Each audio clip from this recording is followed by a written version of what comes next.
គឺមហកតៈចិត្ត27មិនដែលដឹងរូបបរមត្ថទេព្រោះអារម្មណ៍របស់វាគឺបញ្ញត្តិអញ្ចឹងបានឈានហ្នឹងបានព្រះអង្គថាវាមិនមែនជាទីបំផុតនៃទុក្ខទេអារម្មណូបនិឈានហ្នឹង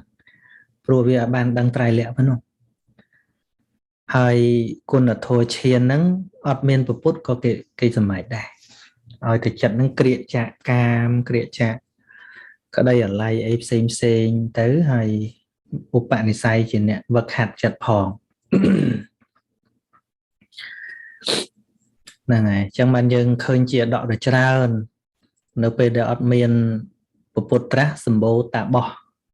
ណាសម្បូរតាបោះហ្នឹងឬក៏អិសីអីហ្នឹងតាបោះហ្នឹងគឺសម្បូរសម័យដែលមិនមានពុទ្ធត្រាស់របៀបតាបោះប៉ុន្តែជាអ្នកដុតកំចាត់កិលេសដែរហ្នឹងវាមិនមែនអីស្អីដូចយើងគិតក្នុងគំនិតយើងឲ្យតែរឿងអីស្អីប្រកែជប់ហោះហើរអីមិនមែនចឹងគឺអ្នកដែលចម្រើនដោយចិត្តអ្នកលះកិលេសតាអ្នកស្ងប់ចាកកាមតាតបោះហ្នឹងអ្នកប្រាថ្នាតិចអ្នកមិនចូលចិត្តភាពច្បុកច្បល់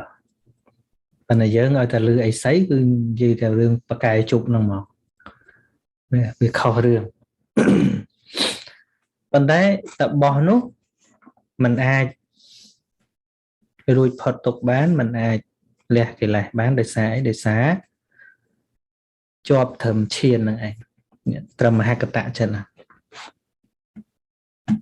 ឃើញថាហ្នឹងអេតាំងសន្តាំងអេតាំងបណៃតាំងត្រឹមប៉ុណ្ណឹងរឿងស្ងប់ហ្នឹងឯងអញ្ចឹងបើចិត្តហ្នឹងវាមានលក្ខណៈជាអារម្មណូបនិឈានអញ្ចឹងសម្លឹងដោយបញ្ញត្តិសម្លឹងដោយការតម្កល់តាំងមមនៅក្នុងចិត្តអញ្ចឹងវាអត់ឃើញការប្រែប្រួលនៃរូបធម៌នាមធម៌ទេជារួមមហកតៈចិត្តហ្នឹងគ្មានសមត្ថភាពឃើញនាមរូបដែលប្រែប្រួលទេព្រោះអីអារម្មណ៍របស់វាបញ្ញត្តិឃើញទេគឺអារម្មណ៍របស់វាបញ្ញត្តិទេហ្នឹងអញ្ចឹងហើយបានអ្នកដែលជាប់នៅក្នុងឈានហ្នឹងមិនអាចឃើញសច្ចធម៌ទេហ្នឹងហើយចឹងអ្នកដែលបានឈានហត្ថឈានលាភីសម្រាប់ធម៌ទល់អីទល់លះចោលឈានហ្នឹងទៀតដល់ឃើញឈានហ្នឹងតាំងនៅក្នុងត្រៃលក្ខទៀតអត់មានប្រាថ្នារឿងអាហ្នឹងទេមែនទេហ្នឹងហើយតែយើងគិតថាហ្នឹងឯងជាកន្លែងសំខាន់នៅហ្នឹងឯងអត់ទៅណាទេ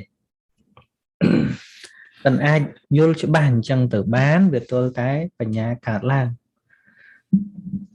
ហើយលោកតរៈចិត្តក៏មិនដែលមានរូបណាមួយក្នុងបណ្ដារូបទាំង8ហ្នឹងជាអារម្មណ៍ដែរអារម្មណ៍របស់លោកតរៈចិត្តមានតែអីគឺមានតែព្រះនិព្វានតែប៉ុណ្ណោះឃើញទេច្បាស់លាស់ហើយមិនមែនចេតថាទេ